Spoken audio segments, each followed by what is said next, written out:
Thanks for joining us. We'll get started in just a few minutes, as people are still joining in here, probably about 3, 4 after.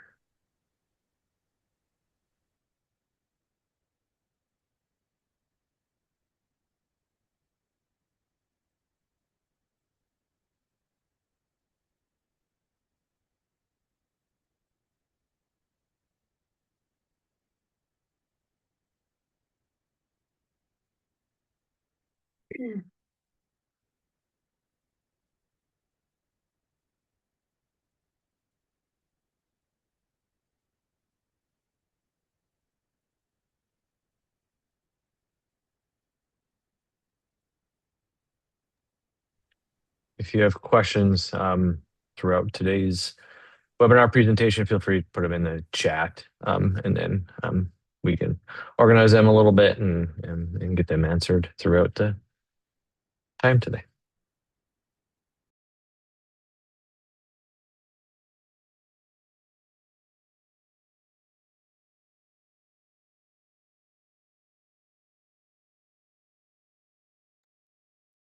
All right, it's been a minute since somebody joined, so we'll go ahead and get started. Welcome, and thanks everybody for joining us today. First off, I want a special welcome to anybody who is attending via, because it's a skill builder. So I'm going to put in the chat a link to check in. If you could do that, that would be awesome, so you can get your credit for this. I can also put in, see if this works, a document with the QR code if you want to sign that. So both those are in the chat right now. If you can check in, great. So first off, thanks everybody again for coming. We really appreciate it. Most people who were invited today or kind of stumbled upon this do have a digital badge or micro-credential from NMU, and that's really where we're going to tie that digital badge or credential from us into the learner employment record and how to use that in a way that kind of makes sense, and have some bonus chats about standing out in your resume overall. But before we kind of get started on that, the LER initiative is part of a larger initiative that NMU's Extended Learning is doing. And there, we'll take a moment to kind of, Stephanie will talk about that, kind of the bigger idea behind the LER, what's going on. Yeah, hi. Stephanie Zadroga-Langlois. I'm the Director of Continuing Education and Workforce Development here at NMU. So at NMU, we've been working on a concept that we call Evergreen. I don't know if you've heard of it or not, but the idea is simple. Learning doesn't stop when you graduate or finish a class. You just keep on learning throughout your life, your career. You keep gaining skills, whether it be through courses, work experience, training programs, certifications, all sorts of ways.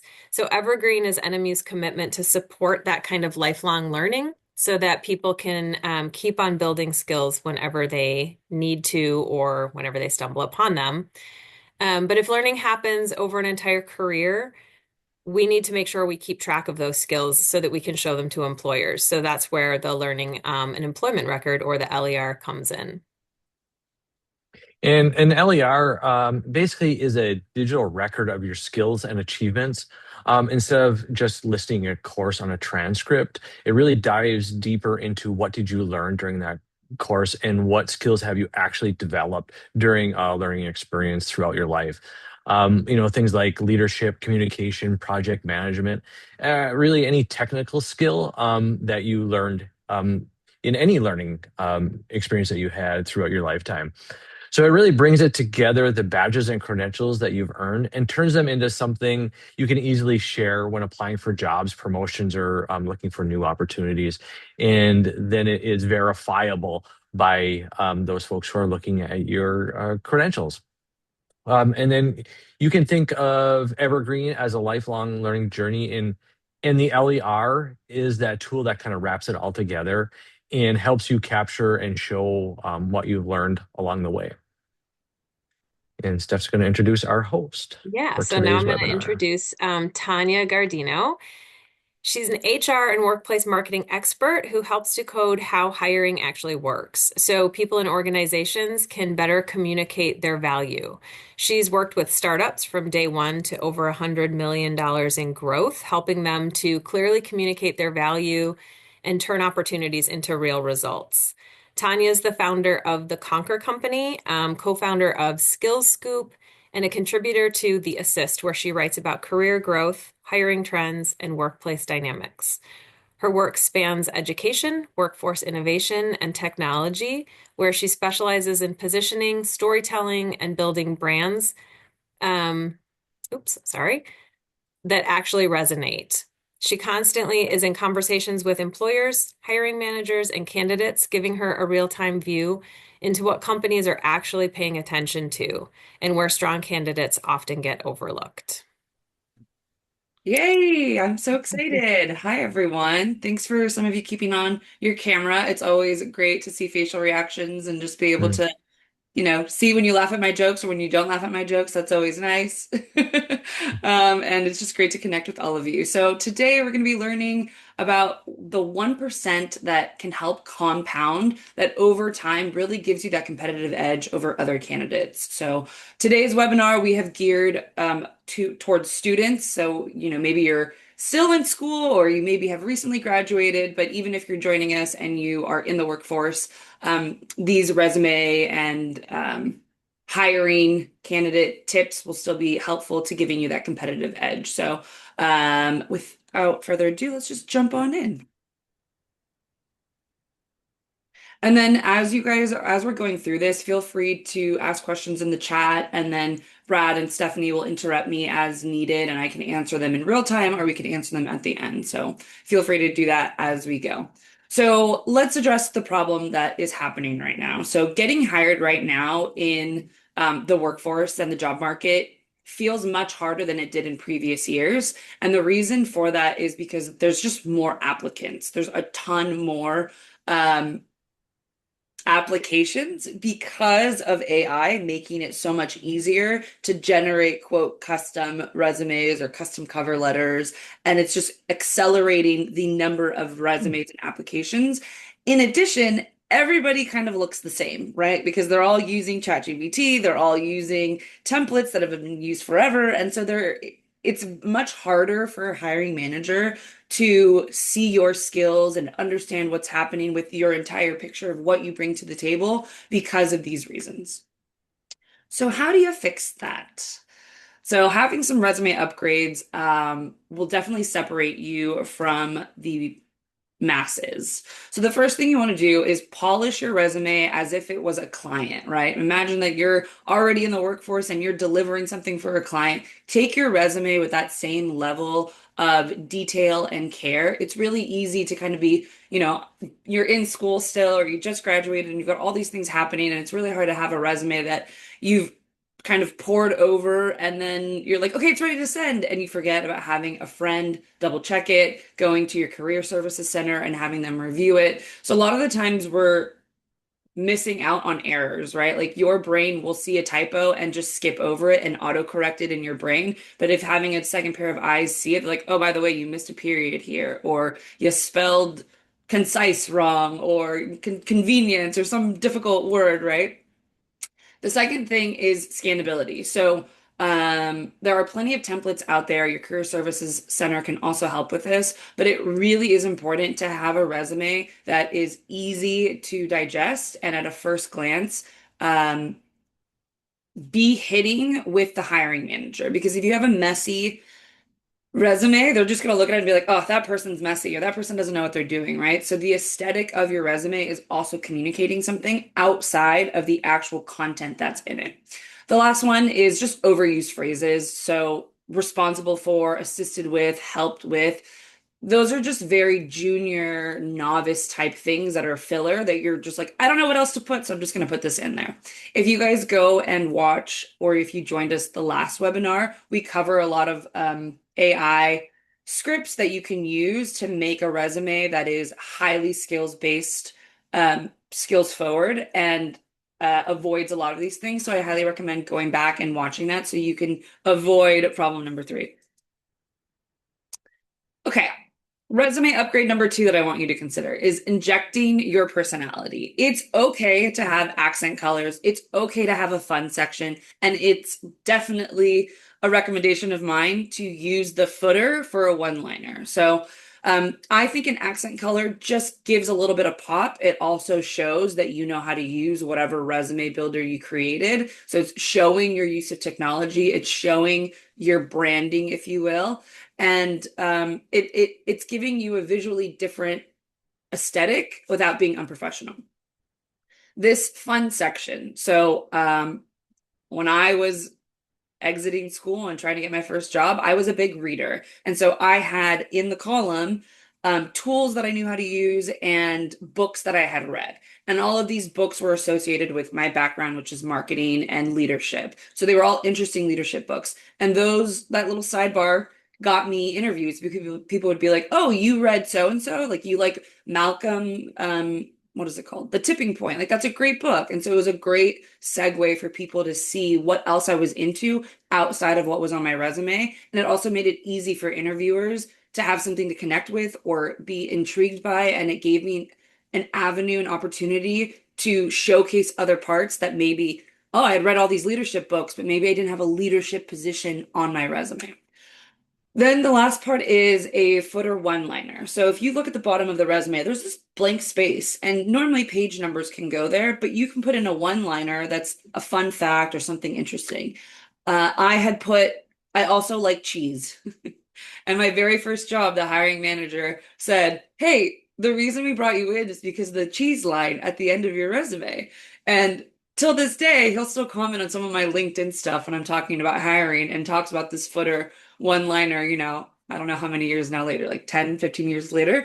So taking advantage of this is great. Some examples here is fun fact, I made this resume, 20% AI, and the rest of it is blood, sweat, and tears. Like, haha, right? It's a funny joke.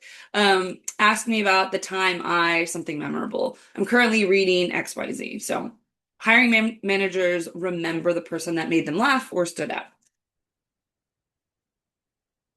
All right, skills up your bullet formula. And I put the Z in there for funsies so that you guys will remember it. But essentially, what you want to be doing is all of your bullets should have an action plus the skill or the tool, and then the outcome. And that is what you would use to generate your bullet points. So in this example, responsible for managing social media accounts for a student organization.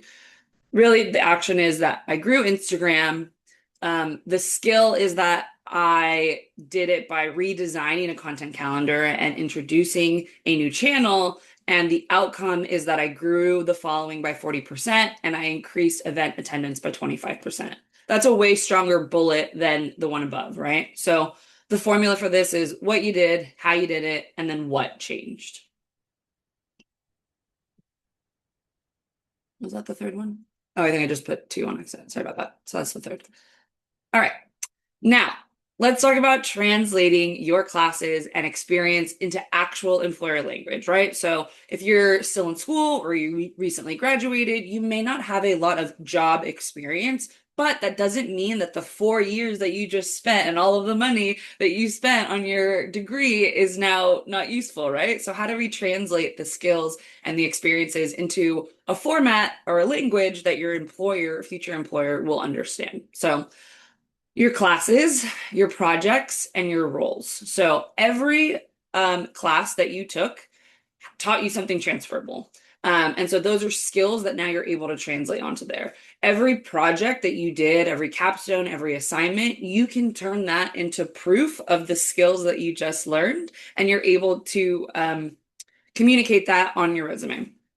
Also, the roles that you partook in. If you were part of volunteer stuff, clubs, organizations, any sort of student leadership involvement, that has amazing experience that then you can showcase, whether you're doing budgets or you're coordinating large groups of people, you're working with teams, all of those things count.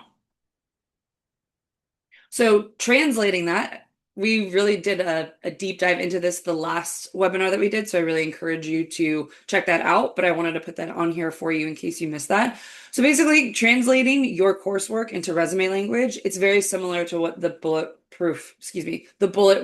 formula that we just covered. But basically, it's, hey, what did you build or produce? So any report, campaign, data set, presentation, name that and the output that came out of that. What is the problem that you solved, right? So frame it like a real world scenario that an employer could understand.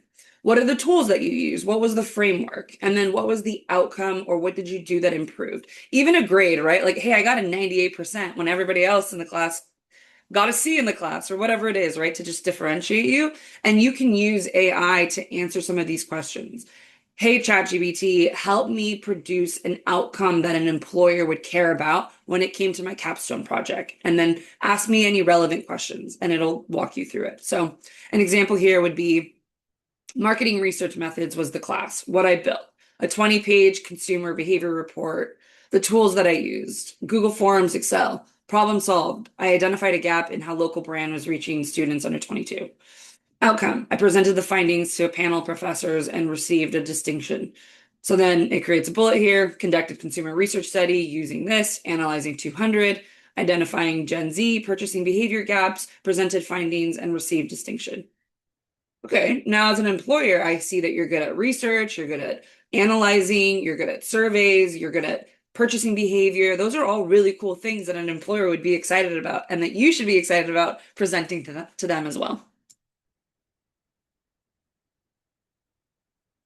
Okay, so how do we bridge the gap between the skills that you have on your resume and the skills that you have here in the ether, right? You're like, okay, so I learned all these things in the classroom, but how do I get them onto my resume? And Brad and Stephanie touched on this earlier about these things called LERs. And the reason that I want to bring this up to you is twofold. One, it's important. And two, I want to show you, Brad's going to show you how you can use this technology. But because of what I said earlier with AI being so prominent, it's making the job market diluted because it's making cheap claims, right? And so employers want evidence. They want to know that the person that made this so-called resume is actually the person that's going to show up and work, right? Like, how do I know that this little resume wasn't just a beautiful thing created by AI? And then you get into the workplace and you don't know how to do any of the things on your resume, right? So they're having this issue in the job market with employers. So verified records, these things called LERs, are going to allow you to prove that what you actually learned, what you actually said, is what you can actually do. So this is the future of hiring. It's going to be this digital resume. There's already a shift happening, and this new technology called digital credentials basically allows employers and candidates to trust that what is on your resume is true, verified, and truly reflective of the person's skills. So think clickable links to projects, certificates, badges, and that alone carries so much more weight than just the bullet points alone. So the technology behind it is a bit complicated. I don't think you guys need to know and or care. I always give the example of my Apple Pay. I love my Apple Pay, but I don't really care how it works on the background of the technology. I just like that I go to the grocery store and I tap pay and I know it's all secure and great. And somebody techie and super smart figured that piece out. So I know all my data is secure here. I want you to think about this the same way. So with that, because of this, this is all moving very, very fast. And people who move early on this are going to win. So that's going to be you. And the reason is that your university has already invested in this technology that allows you to be one of the candidates at the forefront of technology, at the forefront of innovation, and showcasing like, oh yeah, I have a digital badge. I can prove that all the skills that I learned are actually true, and this is how. So my skills at NMU is what your university has put together, and so you already have the proof of this, right? So you were all invited to this. You were recommended for this webinar because you've already earned these badges, and these are stackable, shareable, recognizable by a growing number of employers. But in order for them to recognize it, you need to have the technology signed up. So that is something called Smart Resume. And this is what is going to enable you to take the digital credentials that your university has issued you and actually have a way of putting them somewhere that an employer can see. So Brad is going to show you how you guys can use My Skills at NMU so that you can build this living profile that updates with you over time. It'll connect your coursework, your projects, your roles all in one. And it's an easy way to translate what has been learned onto the resume. So go ahead, Brad. All right, hold on one second. Let me find my right screen here. And then while he's doing that, when we come back, we will share that URL, or actually I can drop it in the chat right now. Oh, he already did that. So Yep. for you guys to access this, this is the URL that you would go to. Yeah, so it's going to be nmu.edu extended learning / skills path. And there's a bit more information there about digital credentials and micro credentials and badges for your information. But then towards the bottom, there is the Smart Resume and the My Skills at nmu.edu. So that's where you would click this link here to activate or Okay, log Brad, into. Yeah. we Yeah. can see your screen right now. We're looking at your desktop. Oh, okay. Thank you. Yeah. Mhm. That better? I can see a green circle around it. Yeah. All right. So, like I said, this page here is going to talk a little bit about what a micro-credential is and digital badging. And then down towards the bottom, there's going to be activate your My Skills at NMU. So you click on this link and it'll bring you to the login page. You can either create your account or log right in. And I logged in already. So to bring you here, and there are buckets within the Smart Resume, all the same buckets that you would typically put on a traditional paper resume. It has a professional summary about you, your education, your experience, or the jobs that you've had, and then the skills that you've acquired over the years.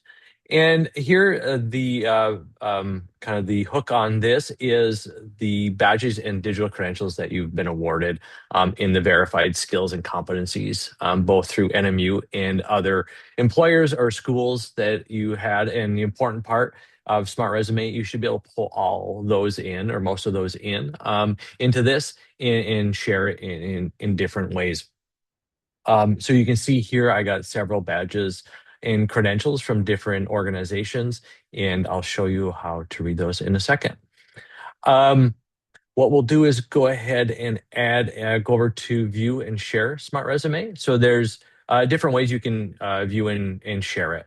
One is doing it digitally through like a web page. You can share a link directly to your page, or you can download it as a PDF and use it as a traditional resume when you're going to a job and hand that to the employer. But we'll look at this in a couple different ways first. So this is what my Smart Resume looks like to people from the outside when they would look at it. You can see it looks a lot like a traditional resume. It talks about all my education experience. But again, where this really is going to be valuable moving forward is somebody can verify your skills. So over here are the digital badges and micro credentials that I've acquired over the years. And one of them is the NMU Connected Leader. So that's a employer training that we do here at NMU. And when you click on that, what it does is opens up another window. It goes out and verifies that truly I am the person who was awarded that credential, when that credential was awarded, and who awarded that credential. It also gives some links on, you can go directly to the credential site. So it'll tell you a bit more about it, the metadata behind that credential. And then I'll go back over here, same thing. And then it brings it to the same criteria. And what that does is the metadata behind it is really important. So that's really telling your future employer or in your looking for a promotion is the skills that you acquired. So you can see it was a learning format. It was foundational. So it was a little bit, it was building those skills. and then it lasted a couple of days. So the skills that we learned during that was change leadership, employee engagement, performance management, all those things. And let's go back here, and we can click on any one of those. So like here is strategic practitioner, strategic doing again, the same thing, verifying those skills are actually mine. And I'll go ahead and look at a couple of the other ways. So another way is, like I said, to share a link. Oh, yeah, I remember why now. So it won't let me do it when I'm screen sharing. So I'll do that here in a second. I'll stop sharing and come back to it. I should have remembered that. Otherwise, you can download a PDF. And it's thinking up there in the corner. And while it's doing that, I'll hit a couple other things. So there we go. So again, here's that traditional resume that you would do. This is something you can be printed out. It includes the QR code that would bring them to the actual electronic version of this. And it provides the same information.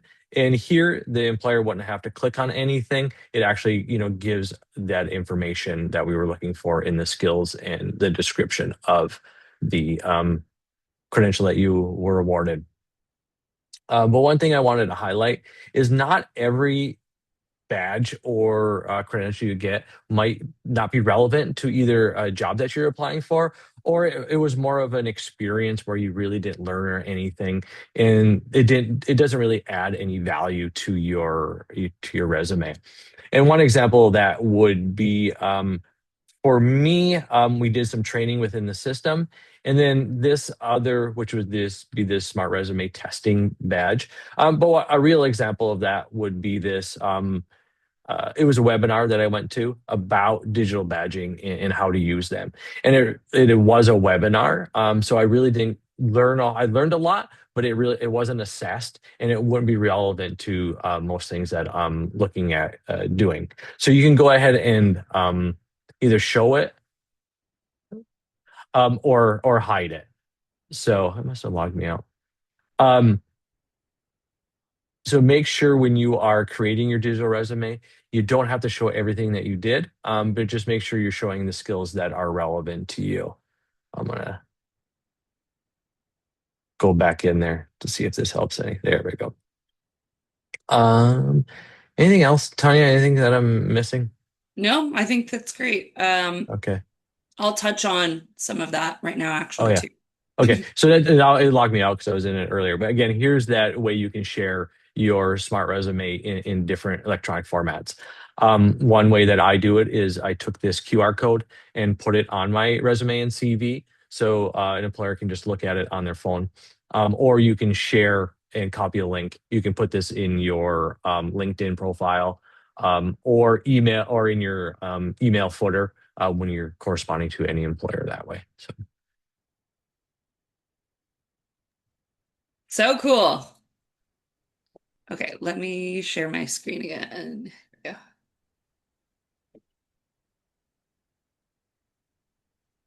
You guys, that technology that you guys have access to is amazing. These are really, really cool things, and I hope that you are understanding the opportunity there and the excitement behind that. This is really, really cool stuff that you guys have access to. So make sure you go and do your Smart Resume. We have a little raffle and a worksheet for you at the end of it if you go and sign up today and register for it. But even if, let's say, you're like, I don't love the Smart Resume layout, you can always take that QR code and put it on your current Mhm. resume and add to it. And even if you're learning, you're attending a webinar and you're getting a credit, and to Brad's point, maybe it's not a career building type of credential, you could still use that in a different method. So I'm going to Mhm. talk a bit about it here, but like a website, you could have a link to say, like, here's a link to all the digital credentials I've gotten. Because I love a student who has gone above and beyond and attended all these webinars on their own. I don't necessarily need to see it on their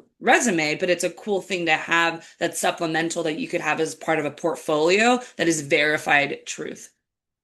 Okay. So how do we stand out besides the resume, right? So let's see if this will go to the next slide. The problem with just a resume is that you're not competing only against bad candidates, you're also competing against really, really good ones, right? So, how do you get noticed in a sea of bad candidates and then seemingly like really competitive candidates too? And that's where this 1% of things over time will really separate you. So, the first thing I recommend doing is you can build your own personal landing page. Now, yes, this is above and beyond. This is extra. This is a lot, right? But now with the use of AI, you're able to build something very quickly and easily. There's a lot of tools out there. Canva can do it, Card, Notion. If you pair it with AI and just say, hey, I'm trying to build a personal landing page and I wanted to showcase my resume and my experience. Can you help me? And it'll help you do it. Then you can use that URL in your resume header. You can use it in your LinkedIn, your email signature. And part of this landing page, you can utilize what Brad just showed you with the QR code, with the hyperlink. You can say, check out my verified skills and have it linked to your smart resume. Now you're no longer just this potential AI created resume, but you're actually a full person with a landing page. And you don't have to have your face on here if you're worried about bias. You can always have just a generic stock image if you don't want to have your own personal headshot on there. So this is a great way for you to differentiate yourself, showcase your skills. It also just shows that you have a lot of initiative and you're a go-getter and you're adapting new skills and not afraid to showcase them. This shows a lot of confidence too. Excuse me. Okay.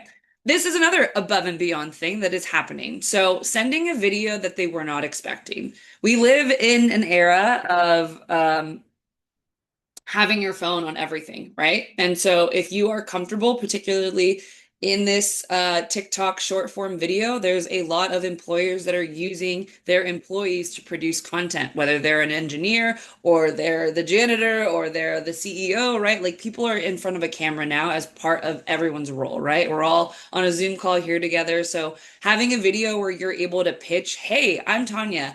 I work in marketing and I love the company that you guys are at because you do XYZ. I recently graduated with a degree and I have all these really great skills. I'd love to be able to apply for this, or if you could connect me with somebody, that would be great to connect with a hiring manager for this role. Just a simple little TikTok short form video like that can separate you with a hiring manager. Like, wow, this person has so much initiative and they're willing to go above and beyond. What a great differentiator. Your resume may not be that great, but because you sent a video like this and you have the chutzpah behind it, they will look at you and say, maybe they deserve a chance. So you can use something called Loom. You can use just a regular video. Some hiring companies are already asking for Looms anyways, so you getting ahead of it is a great way to separate yourself. Any questions on that? Okay. All right, this is a simple one that's easy, and if you're not comfortable in front of a camera, this is also a great thing to have. Getting a business card. Yeah, you don't have a job yet. That's okay. But you still can have a calling card of a sort. You could put your smart resume QR code on there. You could just say, "Hey, I'm a creative writing student," or, future whatever you want, right? If it was me, I'd be like, your next marketing hire is what I would put as my title. And then I would put all like little bullet points of why I would be a good hire, and then a link to my personal brand page, a link to my smart resume code. So you're able to do this. And then when you're going to a career fair or a networking event, or maybe you just go to dinner with your parents and their friends and they happen to own a company, you can be like, hey, here's my card, and it allows you to have some sort of calling card and tangible piece of paper that you can share. And it's also a confidence boost for you entering the job market. Like, yeah, I do have a business card. I'm a real girl, real candidate in the workforce, right? So it's also giving you that boost of confidence. So you can print these on Canva. Canva has free templates. You can print all of these for like 15 bucks, and it's a great way to separate you outside of your resume. Now, what about what you communicate about the role, right? So how, when you're in the interview, how are we separating ourselves from the rest? So the average myth is that most of us have this feeling of like, oh, well, I'm just like everybody else, right? I'm not that special. And it's mostly a communications problem that we're not communicating our skill set because we think that it's not that exciting. So most of us are very, very qualified. And the bar for entry level roles is actually much lower than you think. Employees know that you're a junior candidate and that you're not expected to know everything, right?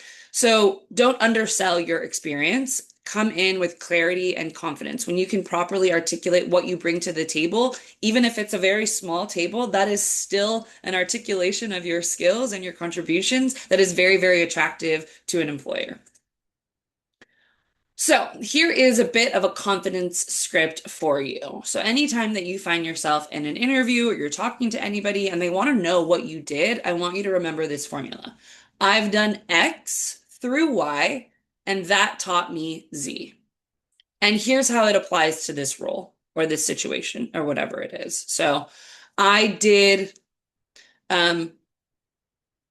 email campaigns through my sorority t-shirt chair. And that skill really, or that position really taught me how to communicate with 250 different girls and take invoicing and purchasing orders from different people and meeting all of their needs. And I think that really applies to this marketing role because I know that you have a lot of different stakeholders where you have to work with the product team and the sales team and the executive team. And I think I would be really good at being able to work with all of the different stakeholders in order to get this job done successfully.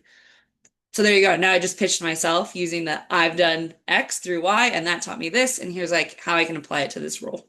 So I want you guys to remember this confidence script, and you'll have access to these in the worksheet that we give you. But I think this one's really, really strong.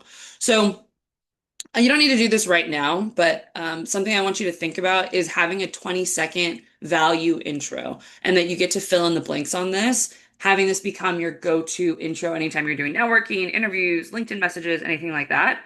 And you basically can just say, I'm a student, I'm a marketing major, and I'm really focused on entering the fashion world. And I've built a lot of experience, and I was part of fashion club, and I volunteered over the summer at my aunt's blah, blah, blah, who's a seamstress. And I think I'm really, really good at seeing trends coming. And I would be really excited to apply them to a fashion coordinator role, whatever it is, right? So just having something like that, using that confidence script that can help you introduce yourself. And I think it's okay to say, like, I'm a marketing major, right? Like, that's okay. You're just getting started. If you've already graduated, then you can say, I'm, a marketing graduate, or I have a degree in whatever, and kind of lead with that. Okay. Now, let's talk about networking because I think this is one of the most powerful things that you can do, but it can feel very cringy or uncomfortable. And if you identify as an introvert or somebody who's kind of shy, networking can feel especially challenging, and it doesn't need to. So, when it comes to networking, you're not asking anybody for a job. You are literally just doing what you've done in college. Uh-oh, what happened? Sorry about that. You got mad at us. Okay, so when it comes to networking, you are not asking anybody for a job. You're doing what you did in college when you're at the dorm rooms or you're in the quad and you're making new friends and you're just like, oh, cool, you know so and so. Oh, I know them too. Oh, you like volleyball. Oh, you like lacrosse. You go to the football game. Networking is that, but in an adult version. Oh, you worked at Microsoft? That's cool. My sister's brother worked at Microsoft and really liked it too. And it's about everybody is more welcoming to connect and help each other than you think because we're all in the same position of wanting to build our network. Everybody wants to have a circle or a social circle that's professional that you can tap into when it's time to get a new job or leave your job or get help with your resume or get help with a new tool, right? So think of it that way as like, hey, we're just making friends. Like, how can we help each other? And then networking becomes less of a performance than it does just like a connection tool. So a good conversation will get you remembered, and that's much better than a cold application. So leaning into connection is the thing I want you to take from this and the humanity of it all, right? Because AI is so prevalent that connections, humanity, and a little bit of your personality on these resumes is really what's going to set you apart.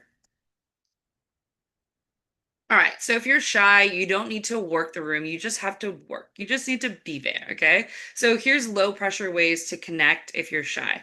You can do LinkedIn first. You can message somebody beforehand and be like, "Hey, I saw that you're going to go to this networking happy hour. I just wanted to introduce myself. It's always nice to have a friendly face before walking into a room."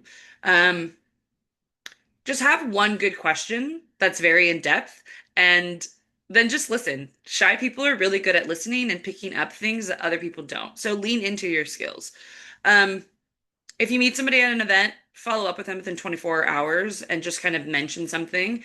This is a follow through that shy people often skip because you're like, oh, they're not going to care about what we talked about, or they're not interested in what I had to say. I didn't really say a lot, but that's not true.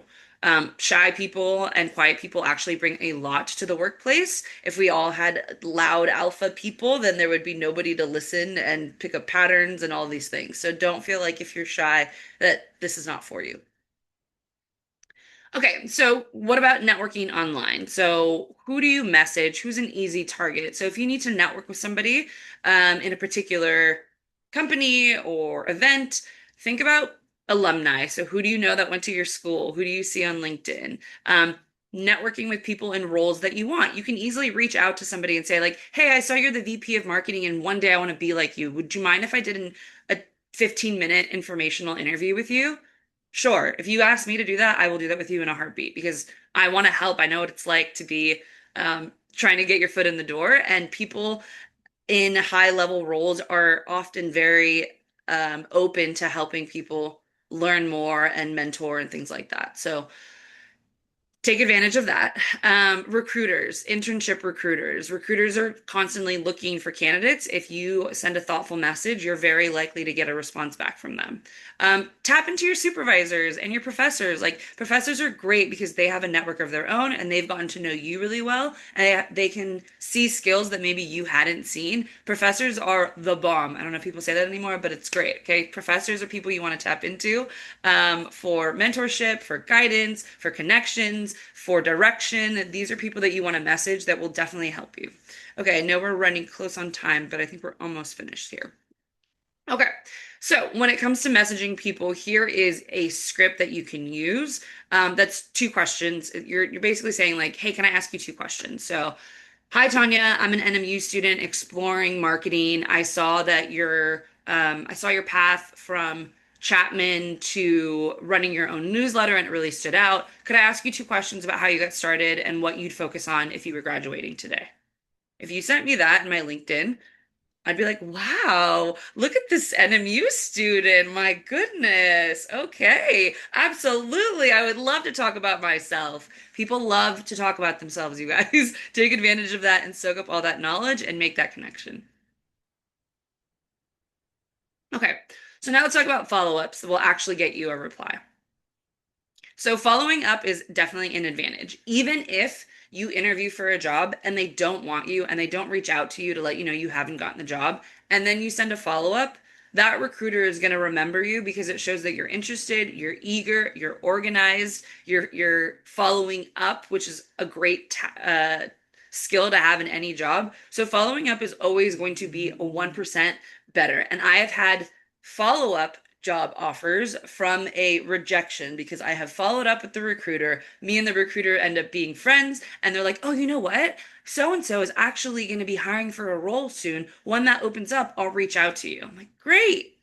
So that little 1% of effort got me a way bigger reward, right? A better ROI. So following up, it's annoying, but it's professional.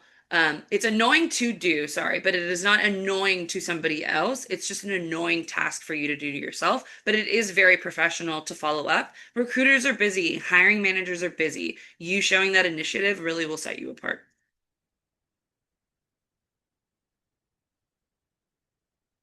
The thank you note. How many of you write thank you notes still? Just by show of hands. When's the last time you wrote a thank you note? Okay, yay, Grant. All right. Thank you notes are one of a handwritten anything goes a very, very long way. So outside of an email, handwritten note, sorry, outside of an email thank you note, a handwritten note is amazing. Okay. especially in an AI world. Like, when's the last time you got a handwritten thing that wasn't from your grandma or your aunt or your significant other? So, sending a handwritten note is fantastic. I will tell you a short story to help this stick. My best friend Joanna, she runs a now $1 million newsletter. She, in college, when she first graduated, got a job at, excuse me, she was interviewing for a job at the um, Cleveland, Ohio Symphony, and she didn't get it. But the hiring manager talked a lot about cats and like how much she loved her cats and all this stuff. Joanna went to the store, got a cat greeting card, and wrote on that to the lady, the hiring manager, saying, like, thank you so much, whatever, mailed it, sent it to the woman. She didn't get the job. But the lady remembered and had put her card up that the next time there was an opening, she didn't even put the job up. She just called Joanna and said, I've had your cat card sitting here for the last year, and I think about you all the time. You were such a great candidate. I wish that we could have hired two of you, but I have a new job. And so that's how she got the new job at the symphony, is from her cat card. And her and this lady are still friends to this day. So get yourself a cat card and make a handwritten interview or a handwritten note. It goes a very long way. You would be shocked how much this will change your career and the connections that you make. All right. Now, when it comes to just an application follow-up, here is a script for you because I love a script. I don't want to leave you guys hanging. Hi, Tanya. I applied for the marketing coordinator role. I wanted to follow up. I'm especially interested because your company seems really cool and fun, and I think I could really help you grow with more Gen Z clients. Happy to share anything else that's helpful. Thanks. Okay. So these are just easy scripts for you to follow. Now, after you've had an interview, this is just your email, right? Not your handwritten note. Thank you for your time today. I'm excited about the video editing part of your role. One thing I'm especially confident in is that I'm really good at spotting TikTok trends, and I'd love to bring that to your team. Okay, thanks again, so and so. Okay. Okay, interview tips, how to be 1% better in the room. Most candidates get this part wrong in interviews. Okay, so here is what I want you to do. Confidence, okay? Your aura, your energy, your composition, they all communicate something. So have confidence when you are walking in the room. No matter what your resume looks like, I don't care. Just walk in with the confidence because there's nothing worse than having an interview with somebody who's like this and yeah, I did a skills and like you don't want to root for that person. You want the person that's like, I took a class in art and it was the best art class and I will bring that art class energy to you even if it's an engineering job, right? Like you want somebody who's confident that everything that they learned was valuable in some way, shape, or form and that they can mold it into something beautiful even if it doesn't directly correlate. So I want you as an early person in your career to come in with confidence because you absolutely have skills that are valuable and necessary and you are uniquely qualified to give them, okay? So that is the number one thing I want you to remember here. Next thing is just research beyond the homepage. Do a little bit, go to their Facebook, go to their Instagram, see what else they're doing. These give you talking points in the interview to attach it. Hey, I'm really good at this, and I saw that you guys are doing volunteer days on your Instagram, and I think that's a really great quality for a company to have. I'm looking for a company culture like that. Next thing is prepare one or two stories, 2 to 3 stories, not 20 answers, right? So I gave you a confidence script about what you learned, how you learned it, and how it's relevant to the job. You're going to do that same thing here and attach a little bit of a story behind it. Have something physical. If you're going in person, you can print your resume. I know we live in a digital world, but you would be surprised how many hiring managers print your resume from the digital world and have it to write on. So feel free to bring it. It just shows that you're prepared, you're thoughtful, you're thinking about them. And if you're doing a digital interview, just remember that you're going to do that handwritten note to them. Okay. Answering tough questions. Tell me about yourself. What's your biggest weakness? Why do you want to work here? Do you have any questions for us? So I will leave these scripts up here and you guys are all going to get access to this recording, but just answer these questions in a way that is concise and shows that you are direct in the answer and you're not flowery, right? And have it be results based. So, why do you want to work here? I've been following the Conquer Company since I read about your NMU webinar, and I really thought that the approach to talking to students in such a unique way is the kind of environment that I want to grow in. Do you have any questions for us? Always, always, always, always ask a question, no matter what. And one of my favorite questions to ask is there anything from my resume or today's interview that gives you pause that makes you maybe think that I might not be qualified for this role? I'd love to help clarify because then that shows one, you're confident, and two, if they think something about you, like, oh, I don't know if you have enough skills in X, they can ask, and that gives you the opportunity to clarify and convince them and persuade them versus them just making an automatic assumption that you don't have this particular skill. Okay. I know we're kind of close on time here, so we're almost wrapping up. Okay, so your pre-interview 1% checklist. Make sure you research the company, know your strongest 3 stories and what they answer, have a printed resume or something to write on, have 2 or 3 questions ready to ask them, know the name and title of everyone you're meeting, plan what you're wearing, just one less thing to think about, have your confidence script ready, and then make sure you have it scheduled to have a thank you note emailed at the very minimum within 24 hours of the interview. Okay, now we're almost done. When you guys sign up for Smart Resume at the URL that's in the chat, you're going to get this 1% worksheet, and we have a drawing for some swag that Brad and Stephanie have in their office that they're just waiting to give away. So today you're going to go sign up for that, and then you'll get these scripts that basically have everything we went through today that will help you just differentiate yourself and just know that you don't have to do all of these all at once. It's okay to just stack them as you go, but the more you stack, the more that will compound.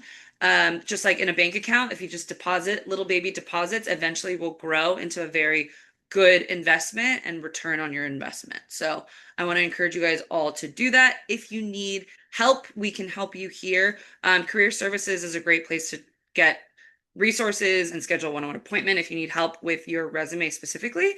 And then if you need help figuring out Smart Resume or My Skills at NMU, you guys can reach out to Brad and Stephanie at myskills@nmu.com. Sorry, nmu.edu. You can email, and then if you guys have any questions, I'm happy to stay behind and answer anything you have. You can either unmute yourself or you can drop it in the chat. You can also find me on LinkedIn. You can find me at The Conquer Company. If you want to email me, it's Tanya@theconquercompany.com. I think that's everything. Yeah, Yeah, and then yeah. in the series, we have April 7th, which I believe is next week, standing out by being you. So I briefly touched on this today about injecting your personality, but we're really going to cover this from resume all the way to getting hired about how you can be yourself and communicate your skills, but do it in a way that is very you-esque. Thank you, Tanya. And thanks for Yeah. everybody for joining us. I did put a link to the next webinar, the recording from our last one in the chat, and that recording from today's will be there as well. And either later today or early tomorrow, I'll get the email out with this recording and the handout and in PDF of all the tips and tricks and points that Tanya talked about today. So thank you everybody for joining us, and I'll stop the recording and we'll stick around if anybody has any questions. Awesome.